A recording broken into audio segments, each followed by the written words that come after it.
nous allons démarrer cette troisième et dernière table ronde. Je vous invite, si vous n'êtes pas encore installé, à le faire. Voilà.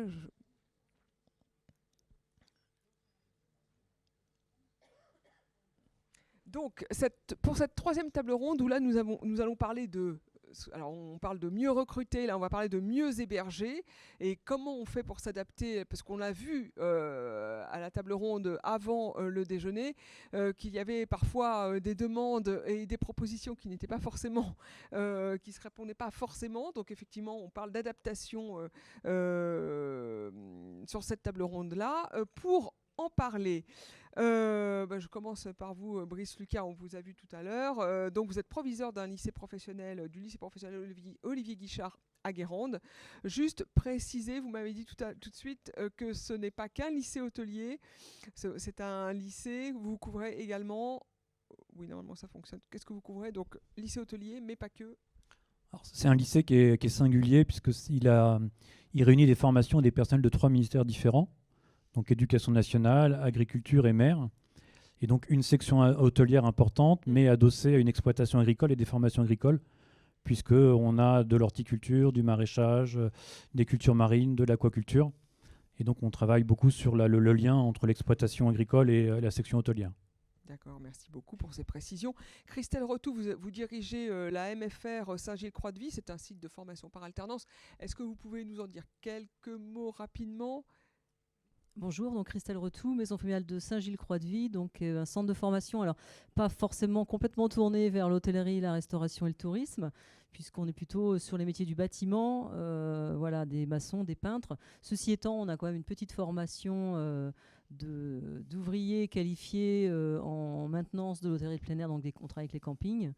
Voilà, mais ce n'était pas le sujet pour lequel j'ai été invitée, puisqu'on a une spécificité d'hébergement à présenter. Absolument, mais c'était juste pour vous présenter. Et puis, Priscille Guillet, donc vous êtes vice-présidente de la communauté de communes Loire-Léon-Aubance et vous êtes en charge de l'habitat et vous êtes maire de Denay. Je n'ai rien oublié. Petite cité de caractère, n'oublions pas. Ouais, je suis vice-présidente de l'association des petites cités de caractère du Maine-et-Loire, donc un réseau de 16 communes reconnues pour leur patrimoine. Dont Denay. Voilà. La première question que je vais vous poser à tous les trois, parce que je ne me rends pas compte de ce que vous allez pouvoir me donner comme chiffres, est-ce qu'on justement on a des chiffres à vos niveaux respectifs sur les demandes d'hébergement des jeunes ou des étudiants auxquels vous êtes confrontés, ceux qui cherchent, ce que vous pouvez proposer et ceux qui ne trouvent rien? Est-ce que vous avez des données chiffrées juste pour poser un peu la problématique? Pour ce qui nous concerne, on a un internat qui accueille du public scolaire. Donc ça répond pour partie à la demande des scolaires. Avec un internat qui n'est pas forcément adapté aux attentes des familles, puisqu'il y a quand même une attente de confort qu'on n'est pas forcément en mesure à laquelle on n'est pas en mesure de répondre. Pas toujours en tout cas. Ce sont des chambres collectives. Bon. Et la demande à laquelle on ne peut pas du tout répondre, c'est la demande des apprentis, puisqu'on a des BTS avec des rythmes d'alternance qui sont variables, avec des implantations d'entreprises qui peuvent être également très différentes. On a des BTS à échelle nationale, donc avec des jeunes qui parfois ont des entreprises qui peuvent être éloignées de plusieurs centaines de kilomètres.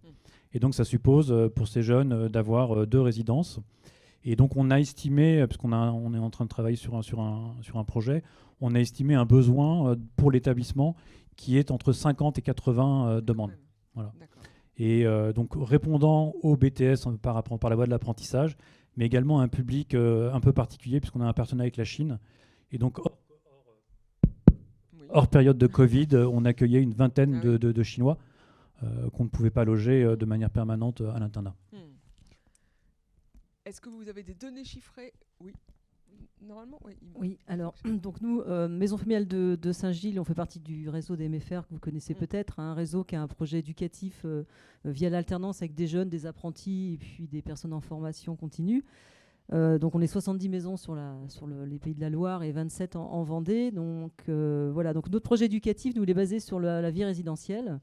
Donc nos jeunes sont, quand ils s'inscrivent en MFR, sont de toute façon obligatoirement internes. Donc on a plutôt intérêt à avoir un équipement à mettre en place Et c'est la spécificité peut-être de Saint-Gilles qui fait partie des maisons dont les bâtiments de vie résidentielle sont les plus récents, qui ont pensé effectivement l'accueil de ces jeunes qui aujourd'hui demandent autre chose que des internats à 7-8 personnes à l'intérieur. Et donc il a été construit un bâtiment en 2018 qui à la fois répond à 100% de nos internes. Okay. Voilà, donc on a une capacité de 242 personnes. Donc par chambre de 2, donc il y a 121 chambres pour tout dire.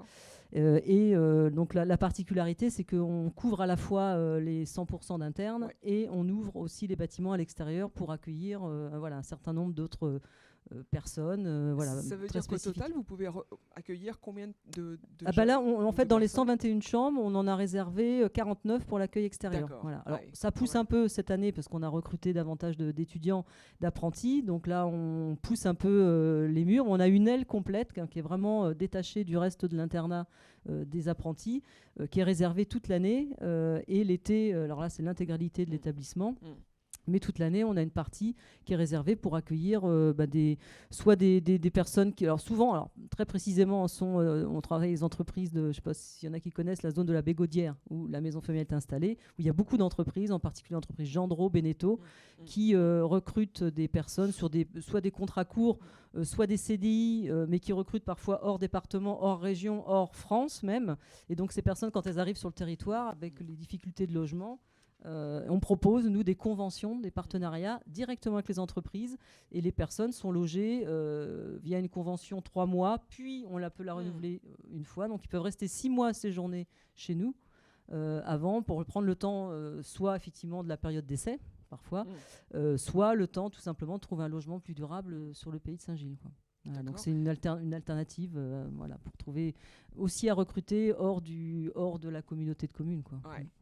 Priscille Guillet, donc vous avez recensé les attentes en termes d'hébergement. Qu'est-ce que vous proposez? Alors, en termes de chiffres, moi, j'ai pas de chiffres. C'est une communauté de communes de 57 000 habitants. Nous sommes aux portes d'Angers, donc on en a parlé tout à l'heure. Angers connaît une crise immobilière sans précédent.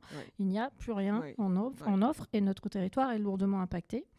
Quand vous dites ça, ça veut dire que des gens arrivent en nombre. Sur ma commune, pour n'en parler que d'elle, les prix ont été multipliés par 2 quasiment. Il n'y a plus rien à vendre. De toute façon, il n'y a plus rien. Donc ça part en une semaine et j'ai même un monsieur qui a divisé sa maison. Il en a fait 4 logements. Il a loué les 4 logements en 3 jours. D'accord. Et je sais qu'il y a d'autres demandes, parce que moi j'ai des demandes sur mon bureau. Et je ne parle pas de la pression sur le logement social, qui est aussi énorme, puisque j'ai la chance de travailler avec Maine-et-Loire Habitat, donc je préside la commission d'attribution des logements du secteur d'Angers, et on a un nombre de demandes en attente. De toute façon, on ne va pas fabriquer des logements d'un coup de baguette magique. Donc notre problématique, c'était de répondre d'une part à ce besoin de logement, un constat aussi, on a une population qui vieillit, et ça, c'est pas un scoop, c'est valable à l'échelle nationale. Et on se retrouve, nous sur notre territoire, avec des personnes plutôt âgées, dans des grandes maisons. Et ils sont 1 ou 2. Et du coup, ils ont de l'espace. Donc la solution qu'on a essayé de travailler, c'était de proposer une solution alternative à comment ramener du monde et offrir des logements à des jeunes. Alors on s'est adressé surtout aux jeunes en formation qui justement ont la problématique des stages et vous l'avez souligné, la problématique d'un double logement s'ils sont formés. Donc sur des courtes périodes, donc, on a mis en place un dispositif qu'on a appelé l'hébergement temporaire chez l'habitant. Donc c'est sur la base du volontariat, bien évidemment. On essaye de créer des binômes hébergeurs-hébergés. Donc ça permet d'occuper des logements, puisque de toute façon il y a de la place dans ces grandes maisons. On fait du lien social. On est sur des logements à prix très modique, puisqu'on est au maximum à 15 € la nuit. Et c'est plafonné à 250 € par mois. Donc les gens qui s'inscrivent, les hébergeurs qui s'inscrivent dans ce dispositif ne le font pas pour l'argent. Ça c'est clair. Ils le font dans un but plus d'échange, de solidarité. Et ça permet aussi de régler une problématique qui est aussi majeure dans nos territoires un peu plus ruraux, c'est la question de la mobilité. Puisque si on s'adresse à des jeunes qui sont en formation, souvent ils n'ont peut-être même pas le permis. Donc les transports en commun chez nous, il n'y en a pas, ou très peu. Donc du coup, ça permet de répondre à toutes ces problématiques-là, et sans consommer de foncier. Est-ce que vous évoquiez tout à l'heure la population vieillissante, est-ce qu'on arrive dans ces binômes hébergeurs-hébergés à avoir par exemple des personnes âgées qui ne travaillent plus, qui hébergent des étudiants ou des élèves, peu importe, ou des apprentis? Cette notion d'intergénération, ça vous arrivez à le créer ou ça reste... Oui, après, la moyenne d'âge des hébergeurs, elle est plutôt... autour de 60, pas plus. Les personnes très âgées, non. Mais par contre, on voit des jeunes retraités, voire des personnes plus jeunes. Hein. C'est vrai que quand on a nos enfants qui sont partis, après tout, pourquoi pas, on a une chambre disponible. C'est une alternative. Donc c'est plutôt intéressant en termes de A priori, ça se passe bien. De toute façon, on travaille avec l'association Habitat Jeune David d'Angers qui gère le dispositif pour nous. Donc la personne qui s'occupe de ce dossier, elle se charge vraiment de créer des binômes. Elle s'attache au lien qui pourrait se créer entre les gens, donc pour que ça se passe bien. Donc en fait, on a eu un seul échec sur le nombre de dossiers qu'on a traités, un seul binôme qui n'a pas fonctionné. Donc, et on a pu surtout répondre à toutes les demandes qu'on a reçues. Et ça, c'était primordial parce que nos petites entreprises, ils veulent bien prendre des stagiaires ou des apprentis, mais s'ils ne peuvent pas les héberger, il n'y a pas de moyen de transport. C'est un enfant qui a 16-17 ans, de toute façon, voilà, il faut qu'il vienne. Donc, c'est une bonne solution. On a trouvé que... Et puis, ça fonctionne. Donc, de toute façon, c'est un dispositif qui est finalement peu coûteux. Donc, à partir du moment où ça marche... c'est plutôt une bonne solution. Enfin, sur le terrain, ça fonctionne bien. Brice Lucas, je vous pose une question, mais en fait, je vous la pose à tous les trois. Est-ce que vous avez l'impression, au regard de vos 3 expériences que vous venez de décrire, enfin, quand je dis expérience, en tout cas, ce que vous proposez, est-ce que vous avez l'impression que pour un jeune qui arrive, le fait qu'il ait une solution pour se loger est vraiment un critère d'attractivité, ou est-ce que ce n'est qu'un critère parmi tant d'autres, ou est-ce que c'est vraiment une clé? Peut-être que vous voulez... Clairement. Oui. Si on prend un petit peu l'histoire du territoire de la presqu'île de Guérande, le lycée Olivier Guichard a été créé dans les années 70 pour lutter contre l'exode rural et la déprise des marais salants. Et donc, on retrouve un peu les questions qui ont été évoquées ce matin à partir de celles.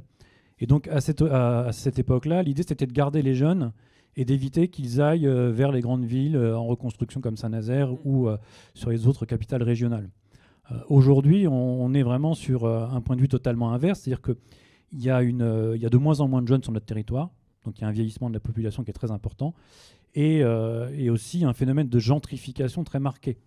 Et donc il y a moins de jeunes, et les jeunes qui sont là, compte tenu de leur profil sociologique, vont plutôt aller vers des études longues, vers des études générales, et des études longues dans d'autres villes.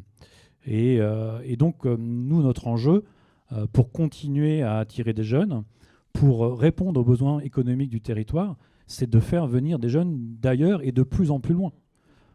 Et donc, le logement, c'est presque la condition de survie des formations et du maintien en activité et de l'entrée dans l'activité économique, puisque finalement, on rencontre les mêmes difficultés que les entreprises.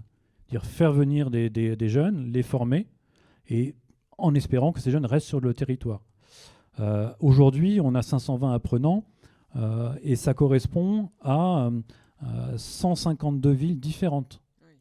Et encore, on est limité par Affelnet. C'est-à-dire que si on n'avait pas la logique régionale d'Affelnet, on serait au-dessus des 200 villes.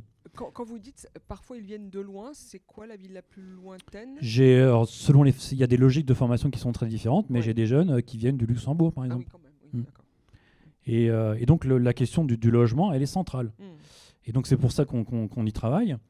On a un internat scolaire conçu pour des scolaires, qui ne répond pas toujours aux attentes des scolaires et des familles des scolaires, mais qui n'est pas adapté à l'enseignement supérieur, qui n'est pas adapté aux apprentis qui suivent ce type de formation. Et donc pour nous, il est vital pour le maintien de ces formations de proposer une autre offre, et on y travaille avec des partenaires. Et peut-être que c'est un point qu'on pourra présenter ultérieurement d'ailleurs. Oui. Je fais juste le petit tour de table et on va y revenir tout de suite. Christelle Retou ou Priscille Guil est la première qui veut intervenir. C'est vraiment un critère Oui, alors nous, il y a 2 axes. Le premier axe, c'est les jeunes. Nous, les jeunes, c'est le contrat éducatif et pédagogique dans le fonctionnement des MFR. Donc ils ont l'internat obligatoire, qu'ils habitent à 3 km ou à 50. Et par contre, c'est un véritable service pour les formations supérieures, les BTS, et puis les formations adultes, qui effectivement, du fait de la possibilité d'avoir un logement sur le lieu de formation, forcément, on va attirer davantage de personnes d'un peu plus loin, y compris même pour des séminaires de formation, des entreprises qui délocalisent et où on peut effectivement proposer à la fois de l'hébergement et de la restauration sur site. Et on peut aussi faire le lien avec l'attraction touristique du pays de Saint-Gilles et proposer à ces gens-là d'aller visiter tout ce qui est visitable. Donc on fait un petit peu cet intermédiaire entre l'Office du tourisme également. Et ça, c'est forcément un plus. Et je parlais aussi des séjours éducatifs. On reçoit d'autres, alors souvent d'autres MFR de France, hein, mais pas que. Et on a à la fois la possibilité de l'hébergement toute l'année et aussi cette ouverture vers la découverte touristique du pays de Saint-Gilles. Ouais. Ouais, donc ça, c'est un atout. Oui, absolument. Et donc, alors nous, c'est sûr que c'est primordial, l'accès au logement, puisque dans les chiffres que j'ai, là, c'est 48% des jeunes qui viennent d'en dehors des Pays de la Loire. Ah oui, quand même, c'est un sur deux, dans ce dispositif. Donc, si on n'avait pas une solution de logement à leur proposer, ils ne viendraient pas. C'est ça. Et c'est un problème pour nos entreprises. Et donc c'est quand même c'est vraiment un des critères parmi peut-être les 2 ou 3 aujourd'hui oui. Le premier, là on a les ateliers Louis Vuitton qui ont construit un gros site sur la commune de Beaulieu-sur-Léon. À terme c'est 800 emplois et c'est la première chose que nous a réclamé la directrice, c'est produisez-moi du logement, je sais pas où mettre mes salariés. Quand même. Et comme ils n'ont pas souvent de moyens de locomotion, parce qu'ils ont une politique de formation interne très importante, ils prennent tous ceux qui présentent, parce que de toute façon, ils ont un tel besoin qu'ils ont un fort rythme de recrutement. Mais le frein majeur, c'est le logement. Brice Lucas, vous vouliez donc poursuivre. On vous écoute sur l'exemple que vous vouliez mettre en avant. Donc le constat, c'est que finalement, certaines formations sont menacées par l'absence de logement sur le territoire. Compte tenu de la pression touristique qui est extrêmement marquée, on est sur une zone où il n'y a plus de biens à louer, hors le saisonnier. Moi, je suis bien placé pour le savoir, puisque je suis proviseur, mais je suis aussi gérant immobilier. J'ai un internat qui est utilisé constamment. Je loge, j'ai des enseignants qui avaient un projet de vie, qui étaient plus en rétro-littoral, dans la Sarthe, dans la Mayenne, et qui avaient comme projet de s'installer au bord de la mer. Et puis ils ont accumulé des points, et puis ils finissent par arriver au bord de la mer, et au bout de 2 ans, ils me disent écoutez, je me demande si je ne vais pas redemander ma mutation pour la Sarthe ou la Mayenne, parce que je ne peux pas me loger. Donc on loge chez ces personnes parfois qui ont un certain âge, à l'internat, dans des chambres qui nous restent. On loge des saisonniers, on avait parlé des CRS, des gendarmes. Ah oui, c'est vous les CRS. Ça peut être même l'année, puisque les villes ont très peu de logements, sont beaucoup libérées de certains du parc immobilier qu'elles avaient. Ouais. Et donc on loge constamment, on loge aussi des intervenants sur des spectacles. Et c'est une activité qui a vraiment pris de l'ampleur et qui montre à quel point la situation est sérieuse et dramatique. Ouais. Et donc ça, c'est vraiment le point de départ, l'élément de diagnostic. Ensuite, clairement, nos formations, si on ne leur propose pas, si on ne propose pas aux étudiants apprentis des logements, risquent de ne pas pouvoir être pérennisés. Et les projets qui sont en cours sont assez importants, mais ne correspondent absolument pas aux besoins du territoire. Et donc, fort de ce constat, on a travaillé avec la coopérative immobilière de Saint-Nazaire et Adélis, qui est une association qui accompagne les personnes en transition, quel que soit l'âge. Donc il peut s'agir d'étudiants, il peut s'agir de jeunes en décrochage, il peut s'agir de jeunes travailleurs, également de personnes âgées. Donc on a travaillé avec ces deux acteurs pour proposer un projet, construire un projet. Alors c'est un projet effectivement immobilier, de création d'une résidence qu'on a calibrée entre 40 et 70 logements et qui rentre dans le cadre du logement social et qui sur quel site? Alors sur un terrain limitrophe au lycée. Donc le lycée est près d'un axe structurant, puisqu'on a une ligne sur cette zone qui fait Saint-Nazaire, Guérande et Herbignac. Ouais. Donc c'est une ligne express. Et Guérande est la ville-centre de la presqu'île, voilà, qui est la ville la mieux desservie dans le contexte de la presqu'île, qui n'est pas un contexte où il y a beaucoup de transports. Ouais. Et donc il y a un terrain qu'on a ciblé, qui est un terrain municipal, qui pour l'instant ne sert pas, et qui peut être aménagé. Et donc on a construit ce projet avec nos 2 partenaires. Donc c'est un projet de logement, mais c'est aussi un projet de partenariat éducatif et d'accompagnement. Puisque dans le projet, on a inclus des éléments d'échange. Et donc un accompagnement partagé d'un public, donc assuré par l'établissement, par les partenaires de l'établissement, parce qu'on accueille aussi un ITEP au sein de l'établissement, et par Adélis, qui a un vrai savoir-faire en termes d'accompagnement et d'aide à l'insertion. Et donc on l'a proposé à la ville. Alors bon, ça peut être intéressant dans le cadre des objectifs de la loi Allure, par exemple, du logement social. Et on attend cette réponse pour une mise en œuvre qui pourrait être relativement rapide. Mais la grosse question, c'est quelle sera la décision de la ville pour mettre en œuvre ce projet.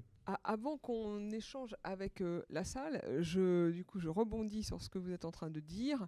Mesdames, vos interlocuteurs ou interlocutrices, d'ailleurs, quand vous êtes au regard de cette problématique d'hébergement, vos premiers interlocuteurs, ce sont quoi? Des élus locaux, d'autres personnalités? Alors, moi, je suis une élue locale, donc effectivement, ce sont les habitants directs. Le nombre de courriers qu'on a sur le bureau qui nous réclament un logement.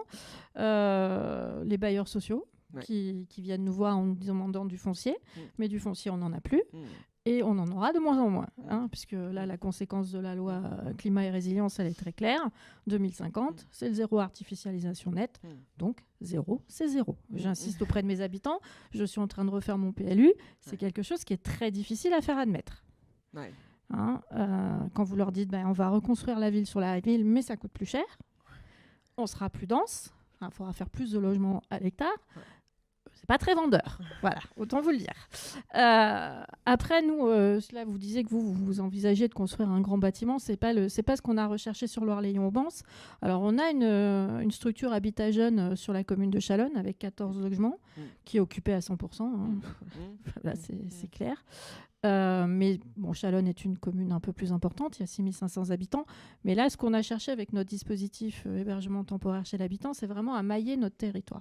Ce qui fait qu'on a quand même un hébergeur, ou 2 ou 3, ça dépend de la taille des communes, sur chaque commune. Et ça permet vraiment de répondre à la proximité. Vous en trouvez également sur des villes comme Angers, par exemple? Et Angers a développé aussi et a intégré le service aussi et propose cette solution parce que on en a parlé avec le jeune étudiant ce matin. Les étudiants ne trouvent plus à se loger, donc c'est aussi une alternative. Voilà, on fait feu de tout bois, on va dire. Bon, la problématique sur Angers est un petit peu différente puisque du coup c'est une ville-centre, il y a des transports en commun. C'est pas tout à fait la même chose que nous, mais oui, on a besoin de créer du logement. De toute façon, c'est clair. Christelle Retou, vos interlocuteurs sur ces problématiques-là? Oui, pour que vous compreniez mieux, en fait, le bâtiment de vie résidentielle de Saint-Gilles, de la MFR, a été pensé dans 2013-2014, avec déjà le projet de répondre à une des missions des MFR, c'est de apporter un service au territoire. Et effectivement, la crise du logement, elle est très ancienne sur Saint-Gilles. Et en fait, quand il a été construit, il a pu sembler démesuré. 121 chambres à une époque où les effectifs de la maison familiale de Saint-Gilles n'étaient pas du tout à la hauteur de ça. Aujourd'hui, 2023, il est occupé à temps plein. Un tiers du bâtiment a été pensé pour accueillir des gens de l'extérieur. On a du renfort de gendarmerie. Renfort de pompiers pendant la saison, les saisonniers, donc on contractualise directement avec les hôtels, restaurants, boulangeries, voilà, et effectivement on a les saisonniers qui viennent héberger, et il a été conçu en termes d'aménagement pour justement accueillir ces personnes-là, puisque les chambres, ce sont des chambres de 2 lits avec une kitchenette une télévision donc qu'on met pas à disposition forcément de nos apprenants toute l'année, mais qui s'ouvre et qui se baisse, des cuisines partagées pour les gendarmes et les pompiers. Et en fait, il a vraiment été conçu à l'époque pour répondre aux besoins aujourd'hui qui est prégnant, qu'il n'était peut-être pas. Et en plus, la Covid est passée par là, donc on a quand même passé quelques saisons vides. Mais aujourd'hui, sans communiquer concrètement vers l'extérieur, on remplit tout ce tiers voilà, tout le temps. Sans quoi. problème. Sans problème, parce qu'il y a de la demande en permanence. Bah oui, toute l'année, et l'été, c'est tout le bâtiment qui est occupé. Donc on travaille avec voilà, tous les gens du tourisme, les élus locaux forcément. Voilà. Est-ce qu'il y a des premières questions ou commentaires dans... Oui, ah bah oui, il y a foule. On va vous donner des micros derrière vous.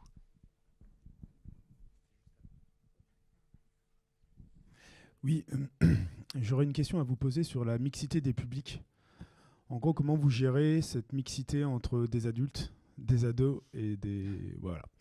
Est-ce que vous dissociez les temps? On sait bien que les internes ont des activités le soir.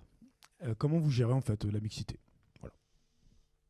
Alors nous, c'est bien un élément de la problématique. C'est-à-dire qu'on a un internat des années 70 qui est un bâtiment avec des dortoirs, avec des chambres. Et donc la mixité du public qui a été tentée s'est avérée très compliquée.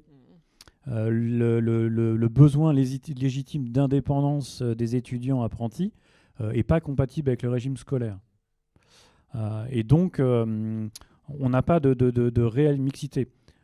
Par contre, nos locaux sont utilisés lorsque les élèves ne sont plus là.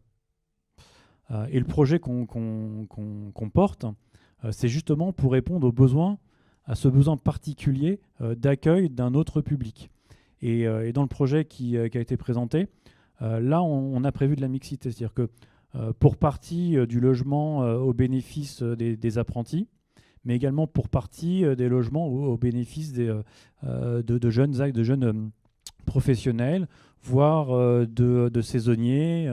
Et donc, on a préempté une partie de la résidence pour nos apprentis et d'autres usages.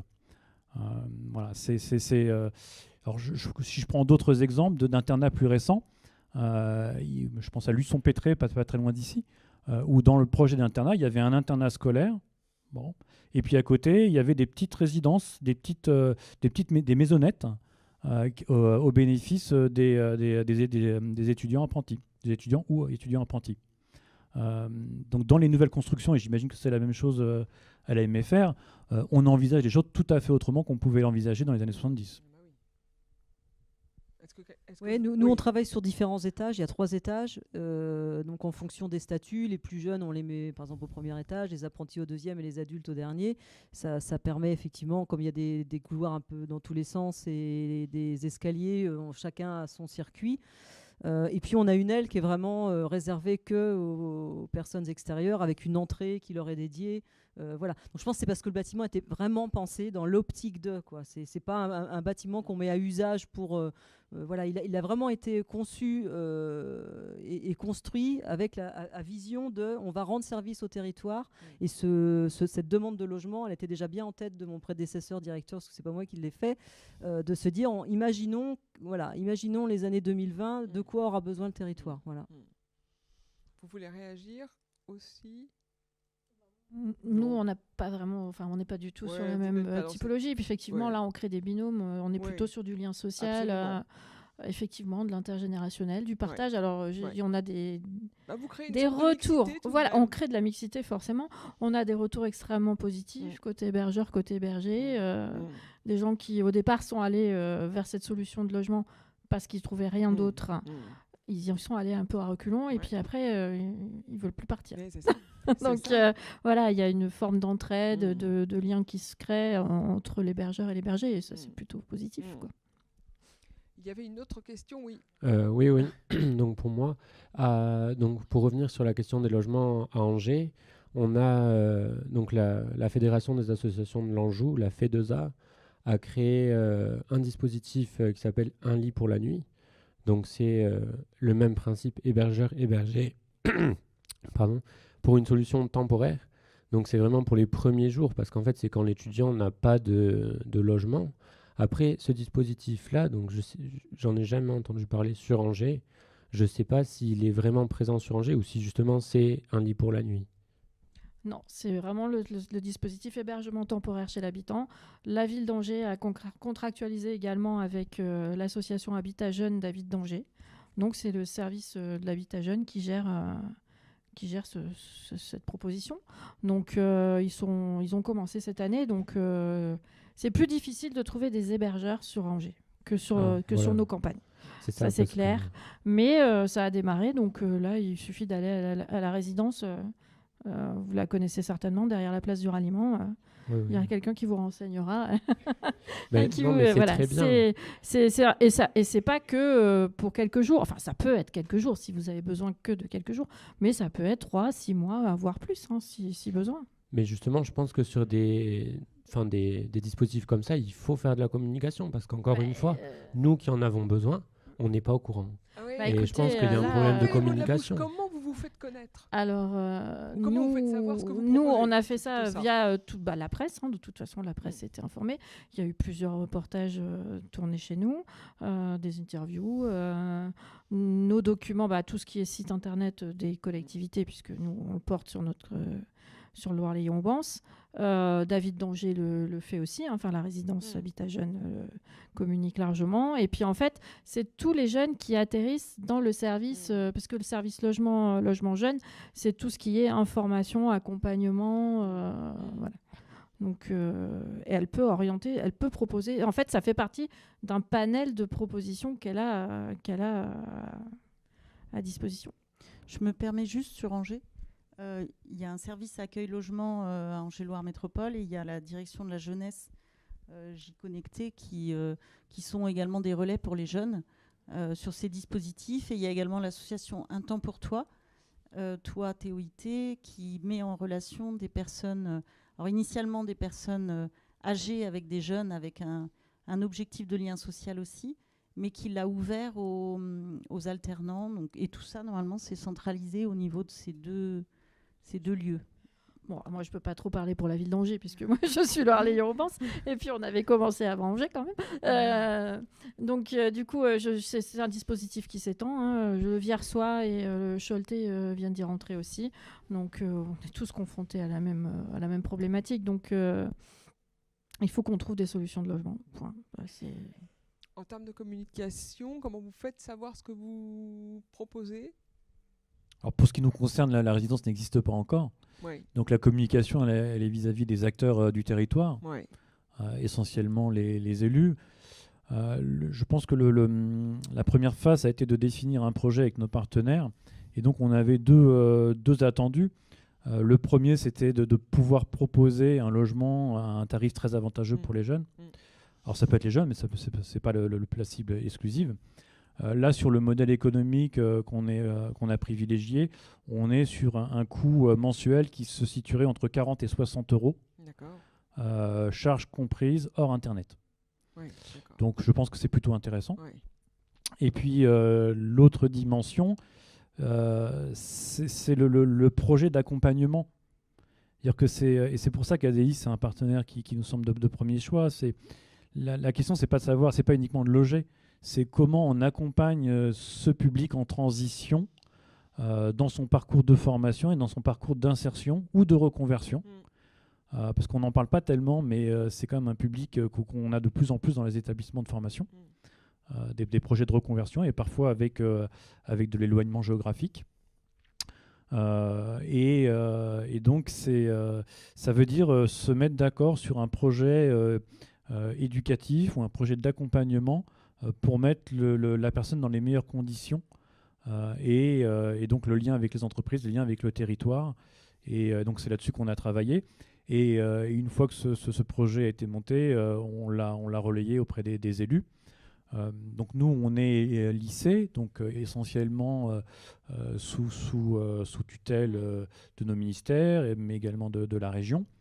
Mais le projet qu'on propose, il est dans la continuité de l'action de formation éducative, mais déconnecté finalement de cette tutelle. Oui, parce que c'est plutôt par les élus ou les voies de communication des élus que l'information va arriver jusqu'à des jeunes qui peuvent être potentiellement intéressés ou cibles de ce... C'est tout à fait ça. Sur ce qu'on a essayé de faire comprendre aux élus, c'est que c'est pas un projet pour le lycée. Oui, c'est ça. C'est un projet pour le territoire. Et donc au profit également des jeunes travailleurs, au profit des entreprises, puisqu'on va avoir, on a une forte demande, avec Franck Louvrier en parlait ce matin, et également d'autres publics. Et donc les saisonniers, par exemple, évidemment, on voit bien que ne pas avoir les saisonniers, ça a des conséquences en chaîne sur le territoire. Et donc voilà, un projet pour le territoire qui profite aussi aux élèves, aux apprentis et aux jeunes en transition. Vous voulez réagir? Oui, je veux revenir en plus sur la communication. Je crois qu'un excellent canal, ce sont les entreprises. Parce que l'entrepreneur, quand il a connaissance du dispositif, mais c'est quelque chose qu'il peut proposer à la personne qu'il veut recruter, en lui disant on a une solution de logement à vous proposer, en tout cas peut-être pour les 3 mois, le temps que vous vous retourniez. Mais, et on va surtout axer notre campagne de communication. Là, on a prévu des interventions auprès des entreprises. Donc là, le service développement économique va prendre le dossier à bras-le-corps. Cette année, c'est vraiment la cible. J'ai vu, oui. Oui, mais c'est ça, voilà, que je voulais dire. Pour répondre à la question, c'est qu'il y a des expériences, il y a des choses qui existent, mais comment mieux le diffuser? Nous aussi, en tant qu'agence de développement économique, on a des informations qu'on donne aux entreprises, mais les structures qui forment, c'est ça qui est important. Je pense que l'enjeu, c'est... Alors, même si toutes ces réponses ne répondent peut-être pas en termes de volume aux besoins, mais au moins, ça donne une première approche de ce qui existe sur les territoires, et on voit bien que c'est vraiment à l'échelle des territoires que ça se fait. Donc comment centraliser ça dans l'information en tout cas, Est-ce qu'il y a encore des questions? Nous, je disais, on communique peu aussi, si je peux me permettre. Allez-y. On communique peu, ça vient assez du bouche à oreille, fait le travail, et puis effectivement, on fidélise avec des hôtels-restaurants, des pizzerias qui tous les ans savent que s'ils ont un saisonnier à placer, ils nous appellent. La difficulté, la difficulté qu'on a, c'est on essaie de travailler directement avec l'employeur parce que les saisonniers, c'est des jeunes aussi, et quand ils intègrent notre internat, derrière il y a une logistique aussi, parce qu'effectivement ils ont leur clé, leur kitchenette et tout le saint-soin, mais quand ils laissent la casserole sur le feu, c'est moi qu'on appelle. Donc moi j'aime bien les voir quand même pour leur expliquer les règles de vie. Donc c'est pour ça qu'on contractualise directement, et c'est plutôt bien vu. Et puis quand on a malheureusement un jeune dont on doit se débarrasser ça arrive aussi, un jeune saisonnier qui tient pas la marée, qui rentre à pas d'heure et qui met le système d'alarme de tout l'établissement où il y a d'autres saisonniers. Mais finalement, vous êtes presque des mini-agents immobiliers. Oui, il faut aussi qu'il y ait la logistique derrière. Donc c'est un service, c'est vraiment un service au territoire. Parce que vous faites les entrées et les sorties. Oui, on fait les entrées et les sorties. Oui. Donc c'est presque un métier en plus pour vous, presque. Oui, je vous vois acquiescer, mais oui. Est-ce qu'il y a encore une ou deux questions que l'on peut prendre avant la visite, semble-t-il, que vous allez faire, du Puy du Fou? Allô? Oui. Oui, juste une chose. C'est peut-être pas forcément très administratif, mais il y a tout bêtement les BDE qui peuvent être de très bons relais avant de communiquer par la presse, par un tas de voies, et que ce soit les universités ou les centres de formation, ils ont des équivalents au BDE. Au lieu d'attendre que ce soit les étudiants qui viennent vers ces centres, que ce soit les centres qui aillent vers les étudiants. Ça ira peut-être plus vite. Une autre question ou un commentaire, ou vous voulez peut-être réagir? Là, je vois plus personne. Oui, vous voulez réagir? Non? Bon. Sur votre métier d'agent immobilier? Non, je plaisante.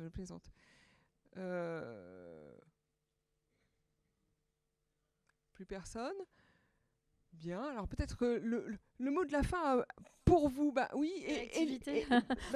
On est en pleine première ligne. Madame la maire, mais oui, absolument. J'aimerais bien avoir votre conclusion sur cette problématique. Écoutez, c'est un peu la quadrature du cercle en ce moment sur le logement. C'est une vraie difficulté, pas que pour le logement des saisonniers.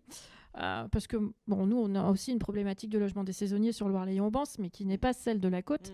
Mais nous on est un territoire viticole, on est le vignoble aux portes d'Angers, comme on aime à se définir, Et par contre, là, on a quand même botté en touche en disant que les employeurs devaient trouver des solutions de logement. Surtout qu'un viticulteur, a priori, il a de la place. Donc, on a estimé que peut-être, c'était pas forcément à la collectivité de construire du logement pour l'accueil des saisonniers, mais que les employeurs devaient s'emparer du dossier. Nous, ce qu'on peut faire en tant que collectivité, c'est travailler nos documents d'urbanisme pour, par exemple, leur permettre de transformer des granges en logements. C'est une solution, mais c'est un changement de destination et il faut que les documents d'urbanisme soient à jour et le permettent. Donc ça, on peut peut-être travailler sur l'aspect réglementaire, mais en aucun cas faire le travail à la place d'eux. On a déjà suffisamment de problématiques à gérer. Je pense que c'est pas notre métier, de la même manière qu'une mairie n'est pas là pour gérer du logement. C'est pas notre métier non plus. Moi, je sais que nous avons 4 logements à la mairie. On se pose quand même fortement la question de savoir si on va les garder. C'est vrai qu'on les a depuis très longtemps, mais bon, il y a toute la réglementation sur la rénovation énergétique. Je ne vais pas y revenir, ça coûte très cher. Pour une rentabilité somme toute très faible. Et quand on a des petites équipes, ma secrétaire générale de mairie, son métier, c'est pas de faire agent immobilier. Ah oui, voilà. c'est ça. Donc je pense que chacun son métier. Les bailleurs sociaux feront ça bien mieux que nous. C'est leur métier, pour revenir là-dessus. Et par contre, la problématique, c'est comment on produit du logement, comment on arrive à ramener des familles chez nous, parce que la cherté des biens fait que le phénomène de gentrification, on l'a aussi, certainement pas à la même échelle qu'à La Baule, mais on le subit de plein fouet. Et du coup, on se coupe quand même une tranche de la population qui ne peut plus se loger, et notamment les jeunes. Et La Baule se retrouve avec des tarifs de Côte d'Azur. Hein. Tant que c'était La Baule ou la Côte, ça allait. Le problème, c'est que le rétro-littoral recule de plus en plus. Ouais. Et donc, il fut un temps, Guérande, c'était assurer l'équilibre entre la côte mais le rétro. Maintenant, le rétro, c'est passé à Herbignac, puis ça va à Chapelle-des-Marais, puis à ce rythme-là, on va aller vraiment très loin. Et donc là, on est sur des déséquilibres qui sont vraiment patents. Je vous remercie tous les trois pour vos interventions extrêmement intéressantes et riches en informations. Merci à vous et je pense que là maintenant on vous invite à visiter les coulisses du Puy du Fou. Donc je ne sais pas comment ça se passe et par où vous devez passer, mais peut-être que François-Jean, vous allez nous aider. Oui. Où est-ce qu'ils doivent se retrouver? Alors, on va d'abord applaudir en effet. Et le campus... Merci. Et le campus des métiers, des qualifications, tourisme, hôtellerie, restauration des Pays de la Loire, évidemment, remercie toutes les intervenantes et intervenants ainsi que vous, public. Et donc là, vous invite à prendre une petite pause avec café cette fois-ci et avec une visite qui commencera vers 15h15 pour se terminer au plus tard à 17h. Voilà. Et les groupes vont être constitués ici dans le hall de réception. Merci encore et à très bientôt.